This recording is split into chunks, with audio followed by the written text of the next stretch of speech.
덮어주시기를 원합니다. 정말로 하나님 앞에 우리가 무슨 할 말이 있겠습니까? 주님의 그 은혜 안에서 우리가 감히 주님께 어떤 불평과 원망을 가질 수가 있겠습니까? 주님이 우리에게 베풀어 주신 그 모든 은혜들이 그저 우리가 할 말이 없게 만들므 주님 앞에 고백하며 나아갑니다. 주님, 정말로 우리 안에 하나님의 그 은혜가 머물 수 있게 주님 도와주시고 떠나지 않게 도와주시고 그 하나님의 은혜 때문에 사는 인생이 하나님께 늘 감사하며 늘 찬송하며 갈 수 있도록 주님 허락하여 주시옵소서. 오늘 예배 가운데도 주님께서 함께해 주셔서 정말로 우리 김광호 전도사님 말씀 전하실 때에 그 말씀에 성령님의 능력이 있게 하시고 하나님께서 그 모든 삶의 여정 가운데 함께 하시고 역사해 주셨던 살아계신 하나님을 만나고 체험하는 시간이 될 수 있도록 주님 우리 가운데 은혜 베푸시고 역사하여 주시옵소서. 전능하신 하나님, 하나님의 은혜를 감사를 드립니다. 하나님의 그 놀라우신 사랑이 면면히 우리를 덮어주고 계심을 주님께 고백하며 나아갑니다. 그러므로 오늘 또 우리는 주님 앞에 정말로 빈손으로 빈 마음으로 나옵니다. 우리의 빈손과 빈 마음을 하나님의 은혜로만 채워주시고 하나님께 무한한 영광과 감사를 올려드리는 귀한 예배 시간 될 수 있게 은혜 베풀어 주시옵소서. 오늘 말씀 전하시는 우리 김광호 전도사님 하나님께서 성령으로 충만케 하시고 하나님의 영이 이끄시는 그 말씀을 전할 수 있게 역사하시고 인도하여 주시옵소서. 주님께서 또한 빈손으로 나오지 않고 하나님께 귀한 예물 들고 나온 손길들마다 복 주시고 은혜 베푸셔서 정말로 하나님 나라 위에서 귀하게 쓰임받는 주님의 아들 딸들 될 수 있도록 역사하시고 은혜 베풀어 주시옵소서. 감사합니다. 예수님 이름으로 기도드립니다. 아멘. 자, 오늘 하나님께서 우리에게 주시는 말씀 이사야서 42장 5절에서 9절 함께 짧으니까 같이 봉독할 수 있도록 하겠습니다. 시작. 하늘을 창조하여 펴시고 땅과 그 소산을 내시며 땅 위의 백성에게 호흡을 주시며 땅에 행하는 자에게 영을 주시는 하나님 여호와께서 이같이 말씀하시되 나 여호와가 의로 너를 불렀은즉 내가 내 손을 잡아 너를 보호하며 너를 세워 백성의 언약과 이방의 빛이 되게 하리니 내가 눈먼 자들의 눈을 밝히며 갇힌 자들을 감옥에서 이끌어내며 흑암에 앉은 자를 감방에서 나오게 하리라. 나는 여호와이니 이는 내 이름이라. 나는 내 영광을 다른 자에게 내 찬송을 우상에게 주지 아니하니라. 보라, 전에 예언한 일이 이미 이루어졌느니라. 이제 내가 새 일을 알리노라. 이 일이 시작되기 전에라도 너에게 이르노라. 아멘. 우리 옆에 분들하고 인사하시죠. 오시느라고 고생하셨습니다. 자, 다시 한번 인사하시죠. 고생한 만큼 더 큰 은혜가 부어지실 것입니다. 사실 오느라고 고생하셨나요? 우리 김광호 전도사님 고생하셨죠. 먼 길 오셨습니다. 한국에서 비행기 타고 여기 오는 길이 고생이 아니고 북한에서 중국으로, 중국에서 다시 북한으로, 북한에서 다시 중국으로, 중국에서 남한으로 그 여정들이 어제 세족식 하는데 그 발을 딱 만지는데 발에 그 얽혀 있는 그 많은 사연들, 그게 나는 겪어보지 않은 건데도 내 머릿속으로 막 주마등처럼 흘러가는 거예요. 그래가지고 하마터면 내가 울 뻔했잖아요. 사실은 울었는데 그래가지고 이렇게 하면서 참았어요. 주변에 화장지가 없어가지고 또 못 볼 걸 볼까봐. 자, 우리 김광훈 전도사님 나오실 때 정말로 환영합니다. 박수로 환영해 주시기 바랍니다.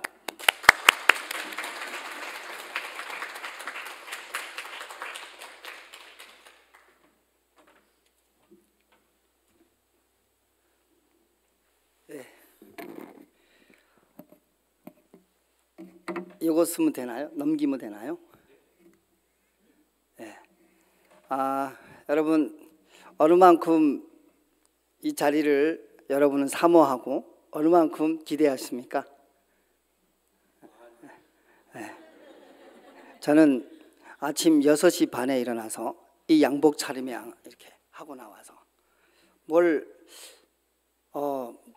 조금이라도 뭐 더 잘하고 싶은 마음이 있어서 PPT나 이제 이런 것을 정보 전달이라든가 준비하려고 나왔는데 도무지 그게 잘 안 되더라고요.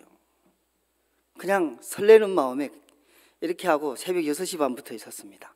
그런데 목사님이 정작 이렇게 모시러 왔는데 나오는 거는 늦어 나왔습니다.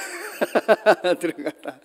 그래서 여러분, 제가 이 교회 이 자리에 이렇게 온다라는 것이, 여러분을 또 만난다는 것이 제게 얼마나 기대됐고 또 여러분을 만나는 게 얼마나 설렜는지 모릅니다. 그 이유는 여러분이 가지고 있는 또 마음이지 않을까. 이 타향에서 살고 계시는 여러분들이 또 한국에 있는 가족과 또 여기에서 또 가지고 있는 애환들이, 그 마음이, 저는 다 모르지만 저도 중국에서 10년을 있었거든요. 그래서 중국에서 나그네로 10년을 살던 그 시간이 있어서 그런지 여러분의 마음이 오히려 제가 더 기대됐고, 만난다는 것이 참 설교의 자리라기보다도 야곱이 이삭을 만날 때 내가 하나님을 배우는 듯합니다라고 고백했잖아요. 내가 오늘 여러분 자리에 서는 것이 정말 하나님을 뵙습니다. 하나님 정말 내가 뭘 할지 모르겠는데 기대됩니다. 만남 자체가 기대입니다. 이렇게 기다리고 설레고, 이렇게 저도 북한 저기 지금 소개한 것처럼 생명나무 교회 담임 전도사라고 버젓이 썼는데요. 얼마나 제가 이제 개척한 지 7주밖에 안 됩니다. 이제 8주. 여러분 히브리어로 8 하면은 이제 기쁨, 나눔, 풍성함을 의미한다라고 하는 뜻을 가지고 있다더라고요. 근데 7주 이제 언약, 약속, 이제 이런 것들이 이루어지고 이제 이런 것들을 기대해 보겠다라는 생각을 해봅니다. 그래서 저는 7주밖에 안 되는 사람이 이렇게 교회 와가지고 설교하고 이렇게 나눈다라는 것이 부담스럽고, 여기 오는 것이 뭐 내가 뭘 한 것도 없고, 이제 7주인데 여기 오는 것이 그냥 실무자로 오니까 어쩔 수 없이 왔는데, 그런데 정작에 와서 여러분들을 보니까 제가 오히려 더 기대되는 거예요. 제가 오히려 이 자리에 서는 것이 기대돼서 아침부터 설레고 있었습니다. 그래서 저는 제가 또 생명나무 교회, 이 생명이라는 이것 때문에 생명샘 교회에 선택을 받았다라고 하는, 그런데 이 생명샘 교회가 저희를 선택했지만 이 선택은 하나님이 선택이셨다라고 하는 마음 때문에 설렌 것 같습니다. 저는 유니블 하트 대표를 맡고 있습니다. 유니블 하트는 탈북민 청소년들을 향해서, 그리고 민족 디아스포라의 청소년들을 향해서, 그리고 북한 통일, 북한을 향해서 문화와 정서로 접근하면서 하나님 나라 정체성을 세우고 통일을 준비하는 그런 단체입니다. 북한 기독교 청년합회는 뒤에 있겠군요. 이렇게 생명나무 교회 사장님 있고 제가 이렇게 저희 단체는 이런 문화 사역을 비전으로 하고 있는 이런 사역 단체이고요. 북한 기독교 청년합회는 2012년에 만들어져서 지금 10년, 올해 새로운 10년을 새로운 10년을 달려가는 한 해이기도 하고요. 또 국내외적으로 120여 명의 탈북민 목회자, 전도사, 사역자, 선교사들로 이루어진 단체이며, 북기총안에는 45개의 한 50개의 탈북민 교회들이 연합되어 있고, 그리고 또 북한 지하교회와 또 우리 한국에 있는 탈북민 사역자들을 대표하는 유일한 단체입니다. 제가 거기 그 단체의 사무총장을 맡고 있습니다. 본의 아니게 어깨에 여러 가지 이제 사역들이 있습니다. 그래서 오늘 소개는 이렇게 하고 먼저 하고 싶은 것이 있었습니다. 그래서 여러분하고 이걸 한번 선포했으면 좋겠습니다. 오늘 생명샘 교회에 기적이 일어납니다. 우리 함께 하면 좋겠습니다. 오늘 생명샘 교회에 기적이 일어납니다. 그리고 옆에 있는 우리 또 성도님들과 함께 옆에 분들을 바라보시면서 오늘 당신에게 기적이 일어납니다. 그리고 나를 향해서 오늘 나에게 기적이 일어납니다. 그리고 저를 향해서 예. 아멘 아멘. 예. 이제 여러분 이렇게 축복하고 시작하고 싶었습니다. 하나님의 기적. 우리가 만남은 여러분과 내가 뭐 이렇게 노력해서 만나고 싶어서 만난 것이 아니라 그 이유가 하나님이지 않습니까? 그래서 하나님 우리에게 오늘 기적을 주실 줄로 믿습니다. 그래서 그런 의미에서 제가 오늘 이제 말씀 이제 우리 읽었기 때문에 북한의 DNA, 영적 DNA라는 이런 제목으로 뭐 정보 전달을 잘 간증 속에 정보 전달이 있기 때문에 이렇게 제목을 달았습니다. 우리가 어떻게 살았는지, 북한에서 내가 무엇을 하고 살았는지 간증을 통해서 이야기하고 싶어서 이제 이렇게 했습니다. 그래서 일단 저의 고향을 소개하고자 합니다. 저는 함경북도 해령시 여기에 있습니다. 이 지역에 살고 있고요. 제가 어린 시절 이렇게 어린 시절에 어머니와 찍었던 사진이고요. 그리고 또 학교 때 청소년 시절에 키 자그만 키에 저렇게 이쁘장하게 학교 잘 다녔습니다. 그리고 이거는 저희 누나 결혼식 사진입니다. 여러분 결혼식 때 분위기가 많이 달죠. 우리 6, 70년대에 한국에서 결혼식을 어떻게 했는지 잘 몰라서 북한은 이렇게 결혼식 예식장이 없잖아요. 보통 평민들, 일반 백성들, 그리고 1% 상위 1%의 어떤 사람들이 했을 땐 호텔이나 국가기관에서 잘 할 수 있지만 일반 백성들은 결혼식 저렇게 합니다. 이렇게 상을 갖춰서 이렇게 앉아서 결혼식 하고 있고요. 그리고 이거는 저희 고향입니다. 여러분 북한 두만강 지역을 가보셨습니까? 못 가보셨죠. 그래서 지금은 이전에는 북한 땅에 이제 국경에 이렇게 철조망이 없었는데 지금은 철조망이 있습니다. 저희 우리 고향 저쪽 반대편에 우리 고향입니다. 소리가 아마 있을 겁니다. 아마.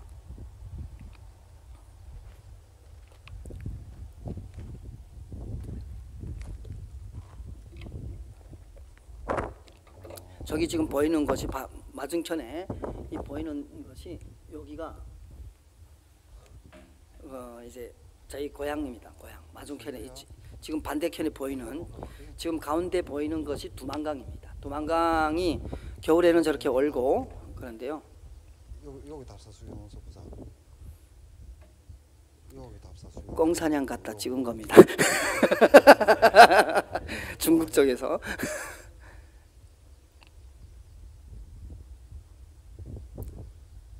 경찰들하고 공사냥 갔다가 지금은 다 철조망 쳤습니다. 저기에는 철조망이 다 있고 북한 쪽에서도 다 군 철조망이 있고 해서 저게 찍힌 지가 이미 10년 정도 됐습니다. 10년 정도.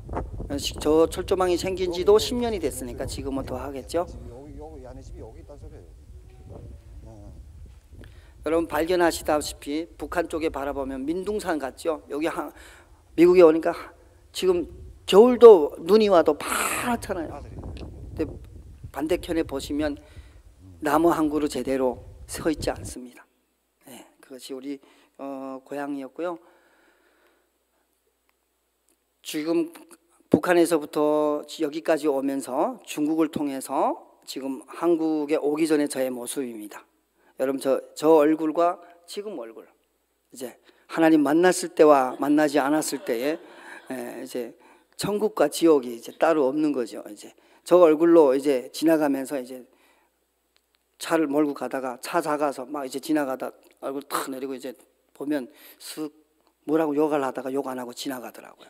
저 눈으로 바라보니까 이제 그래서 저희 하나님 만난 다음에 저희 지금 살고 있는 저희 가족입니다. 그리고 이건 저희 조카 가족까지 함께 이제 한국에 와서 사는 가족입니다. 이제 그래서 뭐 북한에서 어려서부터 저희는 정말 어려서부터 저희가 배운 것은 북한에서는 김일성 혁명 사상 그리고 생활 총화 그리고 또 말씀 외우는 거 10대 원칙 외우는 거 이렇게 저희는 어려서부터 북한의 주체 사상이라는 그 안에서 살았습니다. 어려서 저는 그 유치원에 가면 북한에는 명절 때에 뭐 김일성 생일이나 이렇게 명절이 있게 되면요 선물을 줍니다. 선물을 주는데요. 선물을 주면 이렇게 초상화 앞에서 위대한스러운 김일성 동지 고맙습니다 하고 인사하고 그리고 학교 가면 위대한스러운 김일성 동지의 말씀을 결사옹이하자. 뭐 이제 들어가며 배우고 들어가며 보고. 여러분은 지금 집에 계시는데 집에서 저희 집은 집 문 앞에다 써놨어요. 나와 나의 집은 오직 주 예수만 따를 것입니다 하고 딱 써놨어요, 문 앞에다가. 그래서 들어가면서 밖에서 이제 신천지 오고 여호와의 증인이 오고 와가지고 뭐 붙이려 하다가 그거 보고 왜 재수 없어 하고 이제 가버려요. 아이고 이런 말 하면 안 되는데 저는.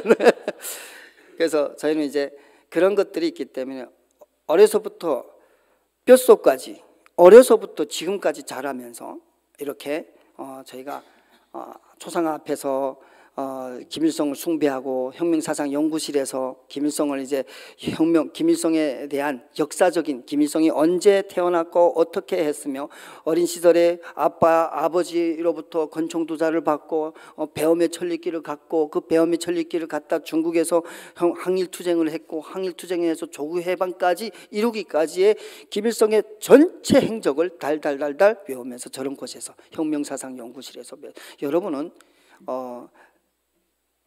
줌으로 성경 공부하시죠. 줌으로. 저희는 그때는 이제 혁명사상연구실에 가서 김일성 혁명사상에 대해서 배우고, 여러분 배우신 것만큼 로마서 요즘 강의하시죠. 로마서 흐름 문맥에 대해서 이제 여러분들 배우고 있죠. 우리는 그렇게 성경 배우는 것처럼 혁명사상, 김일성의 혁명사상에 대해서 뼛속까지 그냥 뼈에다 새길 정도로 공부를 하고 있었어요. 그래서 눈 감고 자다가다 김일성이 언제 뭐 했어? 하고 날짜, 시간, 그 내용, 그리고 그게 주는 의미를 탁 얘기해야 돼요. 여러분은 로마서가 강조하는 그 강조점을 툭 치면 나올 수 있나요? 그래서 이렇게 자랐습니다. 매주, 여러분 오늘 주일이시죠? 우리는 매주 당원은 당생활 총화하고, 청년은 청년 동맹 생활 총화하고, 소년단 사로총, 이제 그 청소년은 소년단 생활 뭐 이제 일주일에 한 번씩 생활총화라는 것을 하고 살았습니다. 이 생활총화는 어려서 이제 서로 비판하고 서로 비판받고 하는 이런 생활을 하고, 생활총화 하는데 무엇을 근거로 하냐? 말씀을 근거로 하는 거죠. 여러분 이제 설교하고 기도할 때 말씀을 하나님께서 우리에게 주신, 이제 너희는 가서 내 백성을 위로하라, 내 백성을 위로하라. 그는 7배로, 그는 그것을 죄악을 그들이 지었던 것을 7배로 이미 받았다라고 하는 이 말씀 본문으로 가지고 기도한다면, 말씀은 하나님께서 그들에게 주신 위로 이루어지기를 원합니다. 이렇게 하고 기도하는 것처럼 우리도 위대한 실은 김일성 동지께서는 이렇게 말씀하셨습니다. 위대한 실은 김일성 동지께서 주신 이 말씀이 나는 그렇게 살지 못했습니다. 자아 비판이라는 걸 하는 거예요. 나는 앞으로 이것을 다시 고치기 위해서 이렇게 살겠습니다. 나는 예배에 늦지 않겠습니다. 나는 생활총화 하기 전에 모든 내 삶을 정리하겠습니다. 잘못된 것을 내가 이렇게 잘 하겠습니다. 그리고 호상 비판이 일어나. 전도사님은 오늘 왜 찬양 인도하는데 목소리가 그렇게 낮았습니까? 예를 들면 위대한 실은 김일성 동지께서 이렇게 위대한 실은 김일성 동지는 영원히 우리 함께 계신다라고 이렇게 그 말을 높여 찬양해도 모자랄 판에 왜 그렇게 목소리 났습니까? 이런 식으로 이제 주고받고 하며 생활총화하는 이런 삶을 살았습니다. 그리고 김일성 동지 말씀, 김일성, 김정일, 김정은 말씀과 유은 통치의 교시들을 달달달달달 외우고 살아야 됩니다. 적어도 내가 청년동맹 위원장이다. 적어도 내가 이 한 그룹의 회장이다. 대표하는 사람이다. 이렇게 하면 그거 없이 어디 가서 이야기할 수가 없는 거예요. 삶을 가지고 이야기할 수가 없는 거예요. 이것만 있습니까? 당이 유일사상 혁명사상 10대 원칙. 여러분 모세가 돌판에 새긴 것이 무엇이죠? 10계명. 그것을 히브리서는 사실 10계명이라 하죠. 10마디 말씀이라고 한다더라고요. 그래요. 제가 외웠대요. 그렇게 산대요. 근데 여러분은 그 10계명을 몇 개나 외우고 삽니까? 북한 사람들 저 10대 원칙을 저는 공부 못해서, 저는 원래 반항아 돼가지고 어렸을 때부터 잘 안 외웠습니다. 지금도 10계명 잘 모르지만 저 10대 원칙을 북한 사람들 웬만한 간부들은 저거 다 외웁니다. 이렇게 뼛속까지 어려서부터 지금까지 저런 것을 무장하고 살았다라고 하면 여러분은 저를 무엇으로 설득시켜서 복음을 전하겠습니까? 저는 여러분 오늘 저와 만남이 저를 개인적 간증을 알기보다도 저와의 만남이 저걸 알아야 된다고 생각해서 제가 간증을 제 이야기 하는데 뭐 저런 거 필요하겠습니까? 간증 안 준비해도 됩니다. 그냥 보지 않고 그냥 1시간 떠들 수 있습니다. 그런데 저는 오늘 여러분에게 저는 이런 사람입니다. 그러면 여러분은 오늘 저에게 무엇으로 하겠습니까? 이 북한의 문화의 영적 DNA 속에는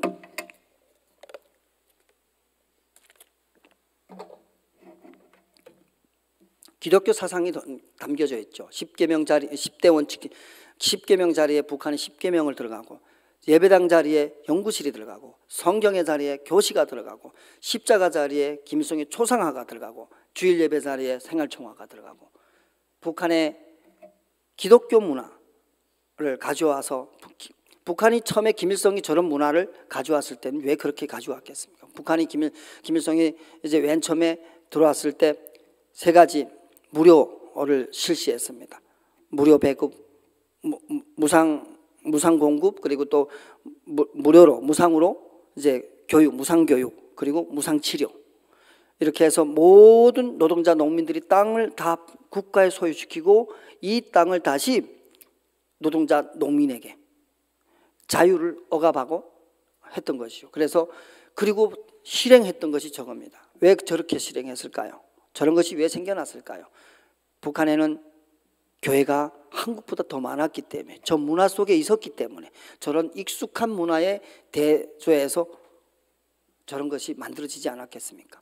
그러면 오늘 우리는 무엇을 찾아야 되겠습니까? 그리스도의 문화를 다시 찾아와야 되겠죠. 그런데 저 북한 땅에 김일성을 우상하는 그 우상이 넘쳐나고, 동상이 38,000개 넘고, 저렇게 어려서부터 뼛속까지 김일성을 배우게 하다 보니까 북한에는 레위기에서 나오는 그 말씀 그대로 이어집니다. 우리 혹시 말씀 보이나요? 네, 함께 읽으면 좋겠습니다. 내가 이같이 너희에게 행하리니 곧 내가 너희에게 놀라운 재앙을 내려 폐병과 열병으로 눈이 어둡고 생명이 쇠약하게 할 것이요 너희가 파종한 것은 헛되리니 너희 대적이 그것을 먹을 것이며 내가 너희를 치리니 너희가 너희의 대적에게 패할 것이요 너희를 미워하는 자가 너희를 다스릴 것이며 너희를 쫓는 자가 없어도 도망하리라. 어떻게 됐을까요? 제가 이제부터 파종한 것이 헛되리니, 레위기 이제 이렇게 됐는데, 북한에는 주체농법이라고 해서 이제 영양단지 이제 해가지고, 영양단지가 무엇인지 모르죠. 이제 파종할 때 그 뭐를 하나하나 이렇게 단질로 찍어가지고 심어가지고 키우는데, 그런 농사를 해서 땅에다가 심으면 땅에서 소산이 나야 되는데 어떻게 해도 그 소산이 안 나는 거예요. 농사가 안 되는 거예요. 그래서 산에 가서 산에 있는 그 이 부식토를 긁어다가 땅에다가 펴도 농사가 안 되는 거예요. 그 이유가 김일성이 저렇게 하나님의 자리에 이렇게 서서 들고 있기 때문에, 그 이유가 우상 숭배의 결과인 거죠. 땅을 지금도 먹을 것이 없어서 허덕이고, 수많은 사람들이 엄청나게 허덕이고, 질병이 와도, 코로나가 와도 그 코로나를 약을 줘서 예방을 하는 것이 아니라 감금하여 다니지 못하게 하여 그것을 예방하는 그런, 여러분, 내가 폐병과 열병으로 눈이 어둡고 생명이 쇠약하게 할 것이요. 여러분, 저 그림은 다 네이버에 들어가면 다 있습니다. 그냥 저것을 이야기하기 위해서 가져온 것입니다. 저희는 북한에서 92년, 저는 92년도에 탈북했다가 93년도에 다시 들어와서 97년도 그 시즌에 북한에, 그 전에 93, 4, 5, 6, 7, 6년도까지 있으면 저걸 경험했습니다. 실제로. 아이들은 저렇게 다 허약하고 길거리에서 쓰러지고, 두만강을 건너다 쓰러지고, 철길 하나도 건너갈 힘이 없어서 조금 잔다는 것이 거기서 그냥 숨져버리고, 이런 것이 북한의 현실이 되어버린 것입니다. 시장 경제가 붕괴되고, 시장이 사람들이, 모든 사람이 먹고 사는 오식주 문제 때문에 서로 다투고, 그것 때문에 서로 인색해지고, 서로를 믿지 못하고, 이런 상황이 된 것이죠. 그뿐만 아닙니까? 북한이 농사가 안 돼서 이렇게 막 그랬을 때 좀 농사가 되고, 그래서 우리 한국에 도와줘서 김대중 대통령 때 북한에 엄청난 비료를 도와줬습니다. 그런데 농사를 짓고 비료를 땅을 심고 막 이렇게 했는데, 그 해에 올가라는 이제 태풍이 이제 와가지고 김성근 우리 한국의 탈북민교회 김성근 목사님이란 분이 간증해 보면 저 그림이 나오는데요. 그 해에 다 농사를 짓고 정말 파릇파릇하게 이제 밭에 비료를 져가지고 땅에 소산이 나기 시작했는데 그 태풍이 들어오면서 그냥 온 밭을 다 쓸어버렸어요. 이것이 무엇이라고 말할 수 있겠어요? 사람의 이야기라고 말할 수 있겠습니까? 하나님이 우상 숭배하는 너희에게 질병과 그리고 땅의 소산을 치고 그리고 너희는 쫓는 자가 없어도 도망하리라고 말씀하셨잖아요. 제가 저기다 탈북민 3,200명의 탈북자 발생이라는데 숫자를 잘못 썼어요. 2012년 저거는 10년 전에 제가 만든 거 돼서 그래요. 지금 2022년 12월 기준으로 33,918명이 한국에 입국했고 한국에 작년에 34명만 입국했어요. 코로나 전에는 300명씩 입국하던 것이 코로나가 생기면 34명. 그런데 이 33,918명 중에 중국과 해외에 탈북하고 있는 탈북민들이 지금 미 국무부 2005년도에 미 국무부에서 조사에 의하면 7만 5천에서 12만 5천으로 통계 잡았습니다. 우리 한국의 어떤 선교단체가 조사에 의하면 10만에서 30만 원을 하고 있습니다. 우리 북기총이 이것을 가지고 이야기할 때에 우리 북기총은 중국에 있는 사람들이 20만 명이 넘게 있다라고 이야기합니다. 그러면 이 많은 사람들이 북한에서 너희는 나가, 너희는 당과 혁명을 배신했으니까 나가, 여기서 살 자격이 없어 라고 해서 나왔을까요? 그렇지 않습니다. 땅이 솟아 먹을 것이 없고 질병이 돌고 그리고 사람들이 살 길을 찾아서 두만강 하나만 건너면 내가 내 자식을 먹을 수 있겠다라고 생각해서 작은 소망, 두만강 건너면 쌀 한 1kg를 구하고 옥수수 1kg를 구하고 큰 소망 없이 그 하나의 작은 너무나 작은 그 소망을 가지고 두만강을 건너왔다라는 것이죠. 그 소망을 건넜다가 중국에서 10년을 팔려 살고 그 두만강을 건넜다가 한국까지 오고 그 두만강을 건넜다가 한국에서 미국까지 오는, 그래서 한국의 전체적인 탈북민이 30만 명이 되는, 이 30만 명이 쫓는 자가 없어도 쫓겨 나왔다라는 것이죠. 이것을 여러분 어떻게 평가하시겠습니까?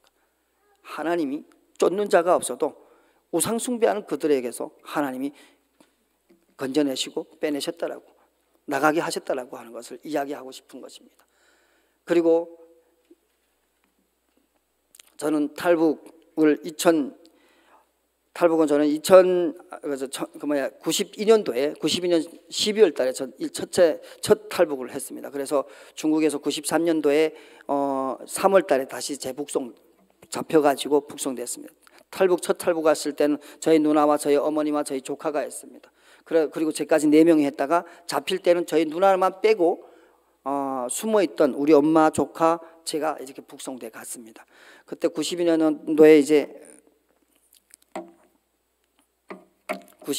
제가 이렇게 북한에서 살면서 했던 그 고생의 이야기는 정말 말할 수 없는 고생했어요. 중국에서 이렇게 잡혀가지고 중국 국경을 넘어가가지고 첫 관문을 중국의 삼합이라는 데 있는데 삼합의 맞은편이 해령입니다. 그 해령, 이제 방금 전에 이제 동영상을 보셨죠? 그 지역에 있는 북한 보위부, 우리 한국으로 말하면 국정원, 이제 그런 구류소에 갇혀 있는데 정말 요 무대만한 방 하나, 예, 요쪽에는 이렇게 네모나게 있는데 이렇게 방의 앞에 보면 철창으로 되어 있어요. 뒤에 문이 있고 사람이 드나드는 문은 아예 그냥 요 아래 여기 요 박스만한 요 아래 요 박스만한 문으로, 일명 북한에서는 개구리라고 해요. 사람이 요만하면 그걸로 엎드려가지고 들어가서 바로 안에 다 화장실이 있고, 그런 안에서 잡혀가면은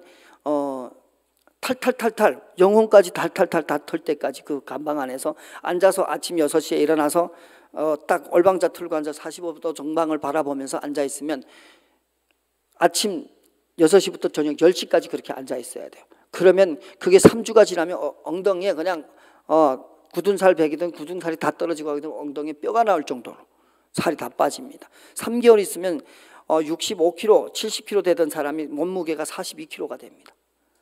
그리고 거기에서 그냥 앉아만 있는 것이, 앉아있다가 졸려가지고 이렇게 툭 하면 야, 몇 번, 이름이 없어요. 아예 짐승이에요. 몇 번 일어나, 너 왜 끄떡거려 하고 제가 입에 담을 수 없는 욕을 지금 하지 못해서 그런데 그런 욕을 하면서 손 내밀어. 그러면 철창이 있잖아요. 이게 철창이라고 하면 철창으로 손 내밀면 가운데 이게 철창 2개 있다면 이렇게 내밀면 하면 또 얻어맞아요. 철창 사이와 철창을 가대고 손을 이렇게 내면 그러면 족쇄를 이렇게 재워요. 그러면 이렇게 들어 못 가잖아요. 그러면 권총 닦는 소재 때 쇠고라기 가지고 이 손등을 때려요. 그러면 아예 그냥 건투장갑이 돼버려요. 피 툭툭 떨어져요.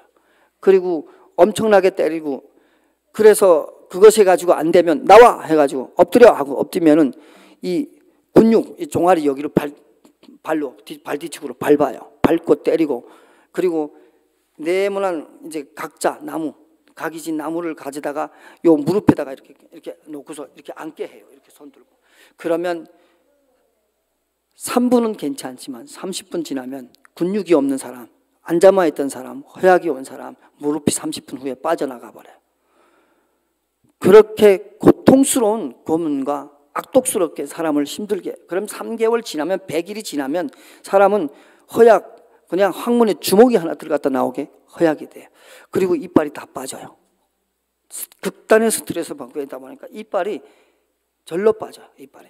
그렇게 돼서 감옥에 돼서 나오고 저는 92년도에 그렇게 탈북했다 93년도에 감옥 가서 그렇게 있다가 제가 그때 18살밖에 안 됐기 때문에 미성년이기 때문에 저희 어머니가 60세 넘으셨어요. 그래서 그때 이렇게 나왔어요. 그렇게 나와가지고 97년도에 재탈북했습니다. 그런데 저희 누나가 잡혀 안 나왔다 했잖아요. 그래서 중국에 있다가 94년 7월 8일 무슨 일이 있었죠? 7월 8일 김일성 사망이 있었습니다. 그런데 북한에게서 위대한 태양이고 수령이고 굉장한 북한 어르신들에게는 지금도 김일성을 욕하면 김일성이만큼 마음에 품고 있었기 때문에 욕하면 안 돼요. 북한. 그런데 김일성이 죽었는데 우리 누나가 잡혀 나온 거예요. 그래서 우리 누나는 재판 온전한 재판 너는 이제 헌법 뭐 이렇게 돼서 어떻게 간다라고 하는 재판도 없이 그냥 통보로 감옥 갔다라고 한 통보로 이렇게 1년 동안 조사만 받다가 어디로 갔는지도 몰라요. 어느 감옥 갔는지도 몰라요. 재판 어떻게 받았는지도 몰라요. 그것을 일명 정치범 수용소 갈 때 그렇게 한다고 해요. 그래서 우리 누나는 이렇게 감옥을 갔습니다. 그리고 우리는 97년도에 봄에 3월 달에 다시 저희 누나와 저희 어머니와 저희 조카 데리고 제가 재탈북했습니다. 우리 어머니는 지금도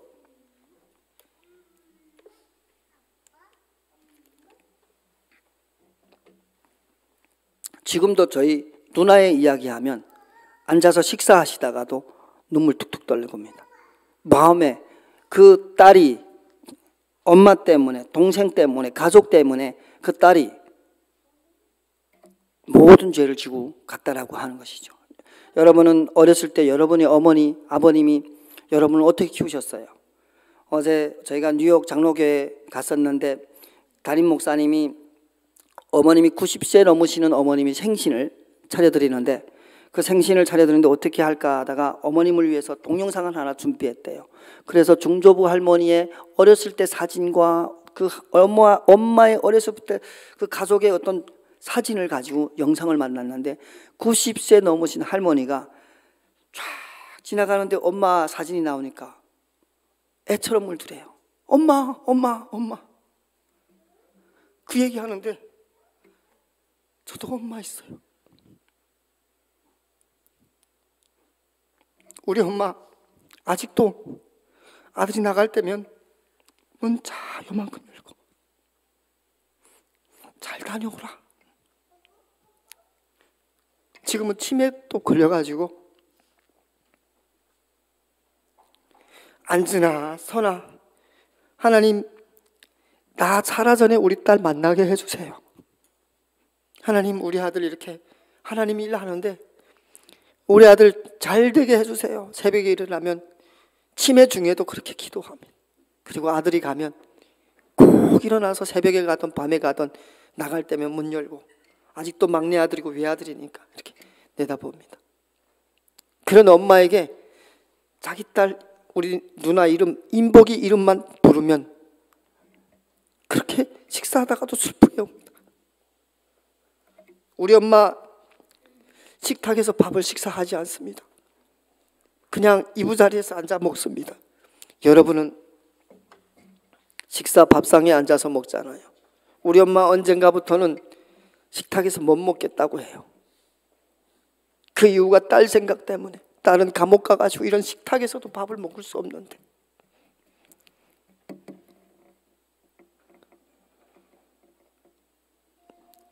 엄마에게는 딸을 가슴에다가 이렇게 품고 죽는 날까지 딸을 그리워하고. 여러분, 제가 여기 오면서 여러분에게 기대되고 설렜던 것이 바로 이 포인트입니다. 여러분이 그려지는 그 고향, 타향에 나와서, 타지에 나와서 살아남으려고 애쓰고 하는 여러분의 모습을 지켜보는 여러분의 어머니가 있었고, 어머니로서 자식을 바라보는 여러분이 마음이 있잖아요. 나는 이것이 우리 탈북민들과 여러분과의 공감이고, 그리고 또 이사야서에서 젖 먹는 엄마가 그 아들을 포기할지라도 나는 내 자녀를 포기하지 않았다라고 우리 하나님 말씀하십니다.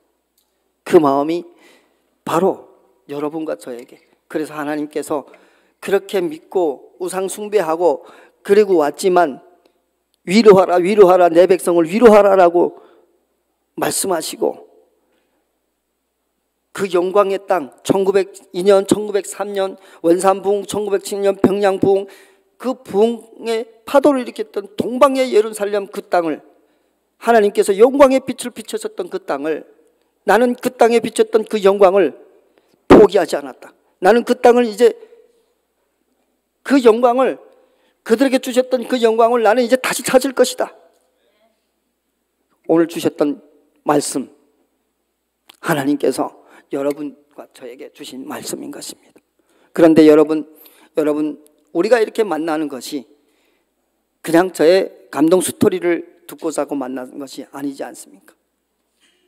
내가 자란 배경이, 내가 자란 삶이 무엇인가 여러분은 알아야 저를 위해서 기도하고, 알아야 북한을 위해서 기도하고, 여러분 대충 준비하고 대충 와가지고 탈북민 사역하신다고 대충 준비하고 대충 기도하고 여러분 온다면, 성경에서 그러더라고요. 나는 아볼로도 알고 예수도 아는데 너 누구냐? 그런 구절이 있죠.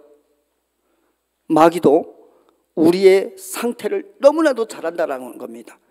여러분 마음 가운데 대충 그냥 그래 그랬지, 야 미안해, 내가 기도할게, 이 정도로 여러분 북한 사역 임한다면 마귀도 안다라는 거예요. 그래서 나는 오늘 짧지만 긴 시간이 아니지만 우리의 상황이 어떤 것인지, 우리의 마음 가운데 우리가 어떤 상황과 배경에서 자라왔는지, 여러분 뼛속까지 주체사상을 가지고 있는 사람들에게 여러분 복음을 전해야 된다면, 여러분 목숨을 걸지 않고 여러분 기도하지 않고 여러분 그들을 향한 하나님의 극단적인 사랑을 하지 않는다면 여러분 안 하기보다 못합니다. 그냥 포기하시고 그냥 물러서는 게 좋습니다. 하나님께서 세상을 이처럼 사랑하사 독생자 예수를 주셨으니 라고 말씀하셨습니다. 하나님께서 여러분과 저를 한 사람을 구원하시기 위해서 자신이 아들을 내어준다라고 하는 극단적인 사랑을 선택했습니다. 여러분은 무엇을 주시겠습니까? 저희들에게 달라는 거 아닙니다. 우리 함께 그들을 묶고 있는 어둠의 세력을, 결박을 금식과 기도로, 사랑과 봉사로 그들을 위해서 섬겨드릴 때 하나님께서 하늘에서 들으시고, 우리가 이때까지 그렇게 못했던 것들, 우리 백성이 그렇게 우상 숭배하고 살았던 것들, 내 일로, 내 마음으로, 내 기도로 하나님께서 그들을 향하신 하나님의 마음으로 그들을 위해서 기도하고 선포한다면, 금식한다면, 섬긴다면 그들을 묶고 있던 결박이 하나님으로부터 하나님이 들으시고 사해 주시고 그 땅을 풀어준다라고 하시는 것이죠. 어디의 말씀입니까? 역대하 7장 14절 말씀이지 않습니까? 나는 그렇게 됐을 때 우리 하나님께서 그들을 향했던 1907년도에 주셨던 그 평양의 부흥을 다시 한번 우리에게 찾아오고, 그 평양의 부흥을 통해서 그 부흥의 불길이 미주교회로부터 시작해서 안락했던 삶을 살고 있는 그런 것이 아니라 정말 뜨거운 열정으로, 뜨거운 기도로, 죽으면 죽으리라는 구령의 열정으로 하나님을 향한 찬송가 예배 그 앞에 나가며 남가북 형제 미주 교포들과 디아스포라와 함께 손을 들고 주님 앞에 섰을 때 하나님이 그것을 들으시고 예배를 받으시고 우리의 일을 축복하시고 우리를 이루신다라는 말씀을 드리고 싶었습니다. 저는 일부 예배 때는 북한의 영적 DNA이지만 짧은 간증이지만 일부 예배 때는 저의 어떤 상황인지 여러분이 알고 있는 탈북민은 어떤 탈북민인지를 이야기하고 싶었습니다. 저는 저희 어머니와 아빠는 중국계 조선족입니다. 이전에 한국에서 우리 중조부 그 이전부터는 한국의 강원도 강릉에서 사시다가 해방 전이죠. 이제 해방 전에 조선 시대에 중국으로 가셔서 중국 심양과 이제 거기서 사시다가 기독교인으로 살고 계시다가 중국에서 살다가 중국의 문화대혁명이라는 것이 일어났습니다.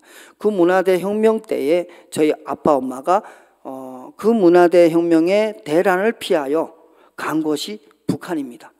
그래서 저희 엄마 아빠까지는 중국 사람입니다. 중국계 조선족이었습니다. 그래서 중국계 조선족이었고 그렇지만 북한에서 북한의 국적을 가지고 살기 때문에 그래서 거기에서 태어난 사람이 저였습니다. 북한이 그때 갔을 때 북한은 3등분이 있습니다. 1%밖에 아니는 항일투사 가족들이 있고 그리고 당 일꾼 당원들 계열이 있고 저희들처럼 중국계 조선족 이런 사람들은 군대 가고 싶어도 군대 못 간 3등 시민들이 있습니다. 이건 제가 이야기한 겁니다. 제가 이렇게. 그래서 저희 아빠 엄마 가정은 이런 가정이고요. 그런 가정에서 제가 살았고 어려서부터 저는 저희 어머니가 39살에 저를 낳았습니다. 그때 당시 39살이면 할머니가 애를 낳은 거예요. 지금 우리 한국에 와보니까 할머니들이 어째 그렇게 많아요. 39살 됐는데 할머니 노처녀가 얼마나 많고 노총각 10배나 많은지. 그때 당시는 19살 20살에 다 장가가서 애들 일찍 낳고 그랬다고 합니다. 그런데 우리 엄마가 39살에 저를 임신했는데 그 중국계 조선족 가족이라고 임신 8개월 되는 데까지도 일을 시켜가지고 저를 낳을 때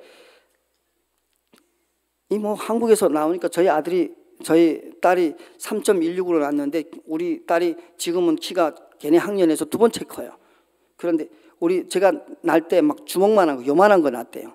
뼈에다가 가죽 핏덩어리 박힌. 그래서 저희 어머니가 네가 살기만 하면 너의 입에서 쌀과 기름진 것을 떨구지 않겠다라고 했는데 저희 어머니 진짜 그것을 이뤄내셨어요. 그리고 저희 가족은 탈북을 이제 92년도에 했는데 탈북한 동기, 탈북민들이 보통 탈북하는 동기가 가족의 문제, 그 고난이 행굴 때는 국가 위기의 문제, 그리고 황장엽씨처럼 이제 이런 분들은 이제 국가 이제 망명의 문제, 이제 그 국가의 이제 어떤 정치적인 문제, 그리고 범죄의 문제, 그리고 속아서 5가지 정도의 부류가 되겠습니다. 저 같은 경우는 맞춰보세요. 무슨 문제일까요? 92년도면 탈북민이 있었을까요? 없었을까요? 없었어요. 가족 탈북한 사람은 우리 가족밖에 없었던 것 같아요. 더 있었는지는 제가 잘 모르겠어요. 그러나 지금으로는 제가 생각했을 땐 그런 것 같아요. 우리 탈북민 중에 목사님들이 나 일기야 97년도에 왔어. 그러다 내가 말 아무 말도 안 했다. 내가 92년도 했는데 하고 쓱 지나가 버려요. 그러면 입 다 다물고 가만히 있어요. 그만큼 제가 밖에 나온 세월도 오랬고 북한을 바라보는 마음도 여러분들하고 이렇게 나와서 나그네로 산 삶이 길었다라는 것이죠. 그래서 막내 아들로 자랐고 이런 아들이 우리 누나가 북한에서 그렇게 잘 성장하고 저희 아빠가 공부를 굉장히 잘했어요. 중국에서 할빈공대 그때 당시 60년대 그때는 중국에서 3대 대학이었어요. 지금 10대로 내려갔더라고요. 북경대, 청하대, 할빈공대 3대 대학에서 저희 아빠가 수석으로 졸업하고 수석으로 교수로 입학했대요. 그래서 맡은 것이 우리 아빠가 공부를 잘했던가 봐요. 수학계산. 전 수학계산 전혀 안 돼요. 이제 그 공장 전체 공장 공정기사로 남았대요. 그 학교에서 스카우트돼서. 근데 우리 아빠가 기질이 세가지고 누가 이렇게 뭘 하지 말라고 했는데 법을 어긴가 봐요. 그러니까 그 큰 공장 전기를 내려버렸어요. 그러니까 얼마나 많은 손해가 났어요. 그래서 그것 때문에 감옥 갔어요. 그리고 감옥 갔다 나오니까 이거 이대로 못 살겠다고 간 것이 북한이에요. 그래서 그거 닮아서 그런지 저도 기질상에 이제 되게 시원시원하고 이제 이런데 딱 틀에 맨 어떤 이게서 움직이지 않으면 얼굴을 펴지 못해. 그래서 우리 북기총 이제 회원들에게 늘 미안한 마음도 있고 이제 그런 거 있습니다. 그래서 북한에서 막내 아들로 이렇게 북한에서 자라다 보니까 우리 엄마 아빠 중국계 조선족이다 보니까 막내 아들로 자라다 보니까 철없이 자라기도 하고 그리고 우리 누나가 그렇게 아빠 닮아서 공부를 잘했는데 우리 누나가 정말 머리가 좋았어요. 했는데 대학을 가려고 하니까 대학을 갈 수가 없었어요. 신분 때문에 신분 때문에.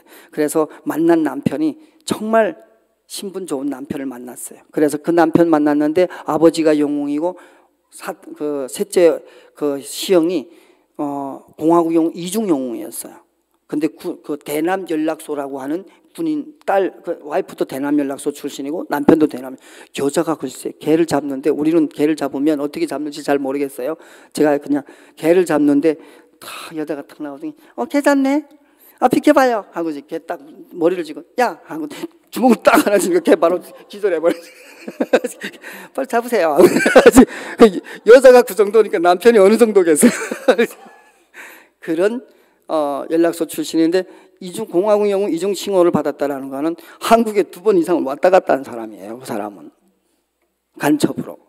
그럼 그런 집안하고 결혼을 했는데 매형이 일을 안 하는 거예요. 그리고 좀 뽕기가 많아가지고 그래서 자꾸 처음에는 저희는 중국계 조선족이다 보니까 장사를 하고 돈을 많이 만들고 이제 그러다 보니까 돈 있는 사람과 능력 권세 있는 사람이 만나니까 이제 타락하기 시작한 거예요. 그래서 그 매형과 우리 문제 때문에 매형이 이제 누나가 자기의 뜻을 따라 안 주고 그러니까 정치적으로 힘이 있고 능력이 있으니까 이제 핍박하고 이제 매형 자체가 누나를 때리고 엄마를 때리고 하니까 거기 핍박에 못 이겨서 탈북한 가족입니다. 그래서 가정 환계로 탈북하신 가족이고 그래서 중국에 왔다가 92년도에 첫 탈북했다가 한 몇 개월 만에 잡히고 누나는 한 1년 있다가 잡혀가고 누나는 잡힐 때 훈춘이라는 데서 교회에서 있다가 잡혀가지고 지금 그렇게 형기를 많이 받았고 그리고 저희가 이렇게 중국까지 다시 재탈북하기까지 정말 우리 재탈북하기까지는 여기에서 제가 중국을 왔다 갔으니까 세상을 보았잖아요. 작은 세상을 봐도 세상을 봤으면 그것을 가게 돼 있어요. 이것은 더 아니구나 라고 생각해서 97년도에 제가 다 재탈북해서 중국에서 10년을 있게 됩니다. 10년을 있고 중국에서 이렇게 10년을 있다 보니까 중국에서 10년 있는 동안에는 정말 아버지의 부재가 제일 컸고 정말 제일 10년을 어떻게 있었냐면 중국에 오니까 친척이 있었는데 친척이 저를 소개했던 것이 호텔 그리고 노래방 중국 노래방 이제 깡패가 운영하는 노래방을 소개해 준 거예요. 그래서 저는 재탈북에서 중국에 오자마자 제가 했던 일은 깡패 운영하는 이런 그런 데서 킬러 아닌 킬러로 사는 뭐 그냥 그 따라다니면서 하루에 내가 하는 싸움이 내가 뭐 누구하고 싸워서 싸운 것이 아니라 그 싸움이 아닌 싸움은 5번씩 넘게 싸울 때가 있었어요.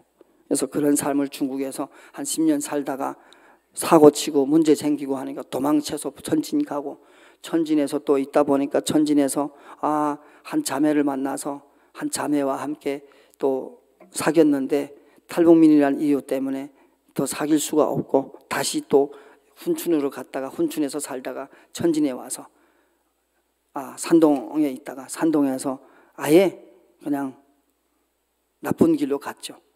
마약에 손대고 무기에 손대고 뭐 그리고 살다가 한국에 왔습니다. 그래서 제가 일부에서는 탈북민들이 제가 문화를 얘기했어요. 당생활 총화 10대 원칙 말씀의 자리 그리고 초상화 자리 교회의 자리 5가지를 말했습니다.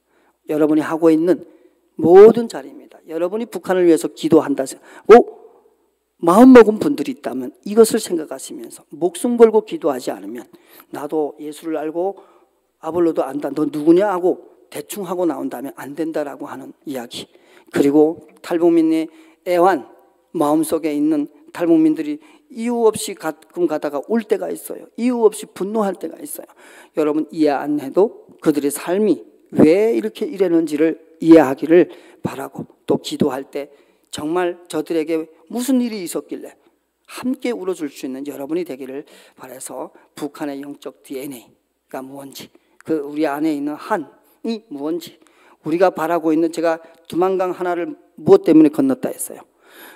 끙끙 바라보면서 나는 조국을 해방시킬 거야. 나는 뭐 이렇게 두만강 안 건넜다라는 거예요. 쌀 한 그릇 밥 한 끼, 그리고 내 엄마를 찾아서 두만강 넘었다라는 거예요. 한국까지 와서 이렇게 미주에 와가지고 이 자리에 서려고 두만강 안 건넜어요. 난 한 끼만 먹을 수만 있고 이 한 끼를 가지다가 내 자녀를 먹여 살리기 위해서 두만강 건넜다가 중국에서 인신매매에 팔려가고 자식을 인신매매에 뺏기고, 남편들은 자기 누나 본 앞에서 아내를 빼앗기고, 이런 상황을 가지고 있었다는 것이죠. 그래서 그런 것을 여러분 기억하시고, 그 하나님이 바라보는 북한, 하나님이 여러분이 지금 저와 함께 만나야 되는 그 이유, 그것이 바로 오늘 여러분 일부에서 하게 된 이야기입니다. 영적 DNA, 북한에는 이런 영적 DNA가 있습니다. 주체사상은 누가 만들었던가 이런 것이 중요한 것이 아니라 내용이 무엇인지, 그들은 어떻게 성장했는지, 여러분은 주일날 한번 와서 성경 한번 읽고 말씀 듣고 기도 한번 하고, 북한 사람 그러지 않아요. 북한 사람들은 아침에 나가면서 교실 읽고 생활종합 준비하고, 오늘 우리 강 목사님 뭘 잘못했는지 지각했네 이렇게 적고 다니면서, 이제 말씀이 오늘 우리 위대한 수령 김일성 동지 저분을 넘어뜨리기 위해서는 김일성 동지 교시하고 어떻게 위배됐지 체크, 뭐가 체크하며 하루를 살아가는 거예요. 여러분 그것을 뭐라고 해요? 우리는 일명 묵상, 말씀의 묵상, 말씀의 자리. 그리고 우리는 계속 교시, 그것을 하나님의 말씀을 알기 위해서 여러분은 어느 만큼 노력하고 있어요. 우리는 매주마다 연구실에 가서 조형물 다 만들어 놓고, 위대한 수령 김일성 동지께서 어렸을 때는 어떻게 하고, 어떻게 보천보정도 언제 일어나고, 위대한 수령 김일성 동지께서 항일투쟁을 언제 하고, 어떻게 하고 우리를 위해서 쪽잠을 자지 않고 어떻게 했는지, 그것까지 달달달달 외우면서 이렇게 하고 나가 살 때 혁명적으로. 그래서 고난의 행군이라는 얘기가 나왔다는 거예요, 김일성에 비해서. 근데 이 고난의 행군이 뭔지도 모르고 여러분 기도한다면 귀신이 그냥 확 달려들어서, 나는 예수도 알고 아버지도 아는데 너 누구야? 라고 한다면 감당할 길이 없는 거예요. 그래서 여러분, 이렇게 여러분 앞에 서 있는 저는 그런 상황까지 삶 속에서 살았습니다. 그러나 여러분이 이제 기도해 준다면 이제 2부에서 성령의 사람으로 다시 거듭나도록 하겠습니다. 네, 감사합니다.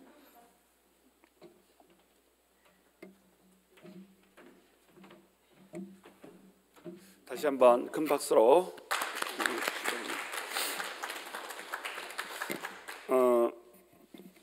제가 주체사상파였다는 거 다 아시죠? 예수 믿기 전에. 그러니까 너무 잘 알아요. 이거는 영적 전쟁입니다. 영적인 거거든요. 그래서 우리 영적 전쟁 하는데, 영적 전쟁은 사실 잘못하면 방금 말씀하신 대로 영한테 눌려버려요.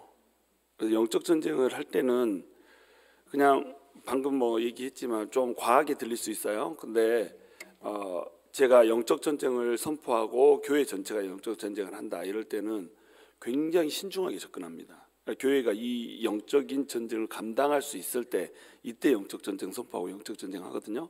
근데 이거 감당할 능력이 안 되잖아요. 교회 전체가 휘말려 버려요. 사람들이 눌리고 찢기고 이간질하고 분열되고. 그래서 예를 들면 이제 파라과이 선교 가면 거기는 안바레라고 하는 데 있거든요. 그 사탄교를 섬겨요. 근데 거기 선교 간 교회들은 전부 분열되고 찢기고 막 이런 유래가 있어요. 그게 왜 그러냐면 영적 전쟁이 뭔지 모른 채 영적 전쟁을 선포하고 막 이렇게 되기 때문에 그래요. 우리가 북한을 대할 때도 마찬가지예요. 북한 여러분 그 만수대에 김일성 동상이 있잖아요. 김일성 동상이 있던 원래 자리가 어떤 자리인지 아세요? 거기가 1907년 평양 대부흥이 이끌었던 장대현 교회 있죠. 그 교회의 터가 지금 김일성 우상으로 세워져 있는 데입니다. 그러니까 김일성 동상을 거기다 왜 세웠겠어요? 영적인 거예요.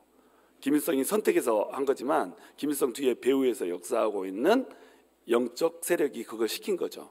그러니까 방금 얘기했던 기독교의 모든 원칙들을 주체사상이라고 하는 모든 원칙들로 대체를 해놓은 겁니다. 이게 왜 그렇다는 거예요? 영적 전쟁이기 때문에 그렇다는 거예요. 그러니까 북한을 위해서 우리가 이제 기도한다라고 하는 거, 이것도 사실은 우리가 영적 전쟁 안으로 들어간다라고 하는 거거든요.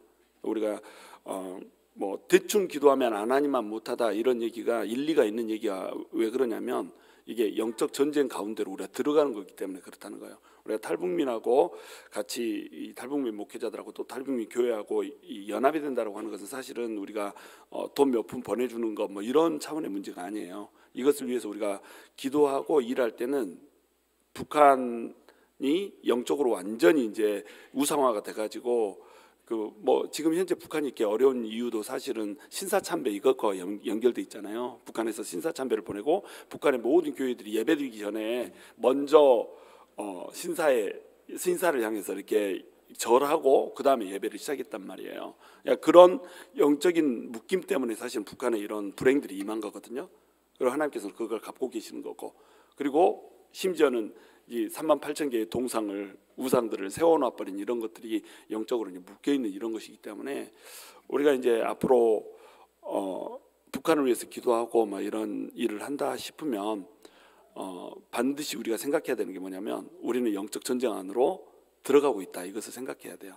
우리 교회는 그런 영적인 전쟁을 할 수 있는 능력이 될까요, 안 될까요? 실력이 될까요, 안 될까요? 됩니다. 그냥 여러분 듣기 좋으라고 하는 얘기가 아니에요. 우리 교회는 되는 교회예요. 제가 뭐 교회들 여러 봤잖아요. 그리고 실제로 영적 전쟁의 가장 최전선에서 싸워본 경험이 있고 이런데 우리 성도님들은 꽤 괜찮아요. 영적인 전사로. 그래서 우리 할 수 있고 이 영적 전쟁에서 돌파해서 승리하고 나면 그냥 대충 하면 영적으로 눌려요. 근데 진짜 목숨 걸고 하잖아요. 그러면 원수의 머리를 찍어 누를 수 있습니다. 우리 그 김종필 목사님 수요일 예배 때 그 말씀하신 거 혹시 오신 분들은 들었죠? 너희 그 소유된 백성, 너는 소유된 백성이다. 나의 하나님의 소유된 백성. 이 뜻이 무슨 뜻이냐면 악한 영들에 붙들려 있는 그 영적 세력, 그 머리를 찍어 누르고 내 것으로 만든 백성이라는 뜻이에요. 그러니까 적군이 있으면 적의 통치하에 있는 사람들을 적의 이 머리를, 왕의 머리를 찍어 누르고 내 백성으로 삼은 거, 이것을 소유된 백성이라고 부른다는 겁니다. 이게 영적 전쟁의 개념이거든요. 그러니까 북한이 영적 전쟁 가운데서 이 북한의 우리 동포들이 이렇게 눌려 있다라고 한다면 우리가 영적 전쟁에 돌입한다는 건 뭐냐면 그것을 누르고 있고 장악하고 있는 사탄의 머리를 으깨고 거기 있는 백성들을 하나님의 소유된 백성으로 만든다라고 하는 개념, 이게 영적 전쟁의 개념이라고 하는 겁니다.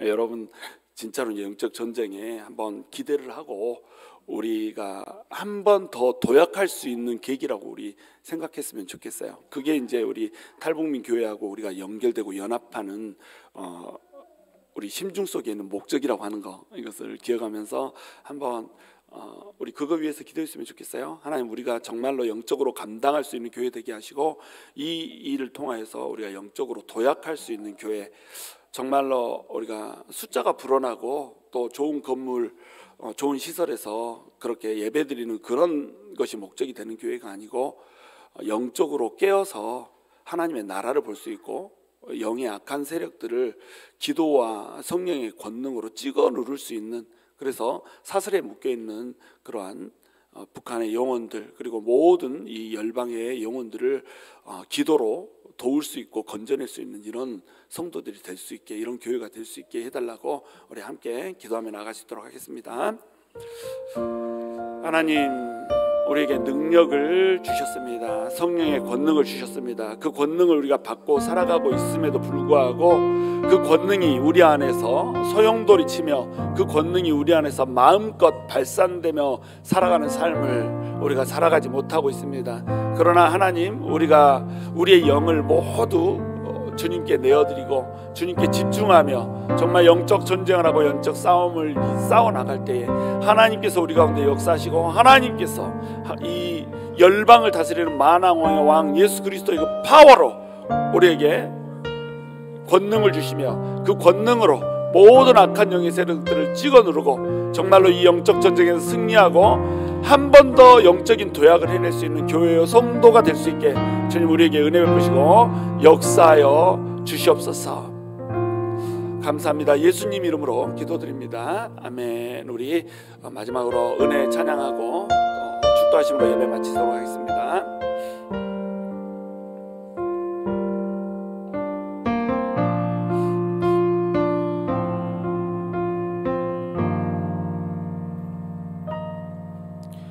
내가 누려왔던 모든 것들이 내가 지나왔던 모든 시간이 내가 걸어왔던 모든 순간이 당연한 것 아니라 은혜였소. 아침 해가 뜨고 저녁에 노을 봄의 꽃향기와 가을의 열매 변하는 계절의 모든 순간이 당연한 것 아니라 은혜였소.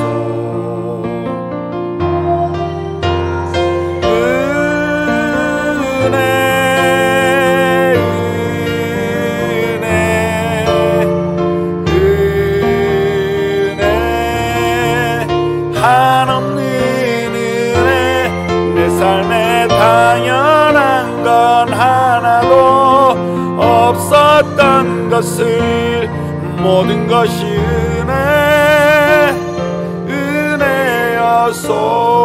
은혜였소. 이제는 하나님의 놀라우신 사랑과 예수 그리스도의 측량할 수 없는 은혜와 성령님의 내주 역사 충만 교통케 하심이 이제 영적 권능을 안고 북한의 땅에 고통받고 있는 영혼들을 위하여서 우리 탈북민 디아스포라들과 함께 손잡고 결탁하여 기도하며 나아가겠노라 결단하며 돌아가는 모든 생명샘교회 성도들의 머리 위에와 그리고 그 삶 가운데 이제로부터 영원토록 함께하여 주시기를 주님의 이름으로 축원하옵나이다.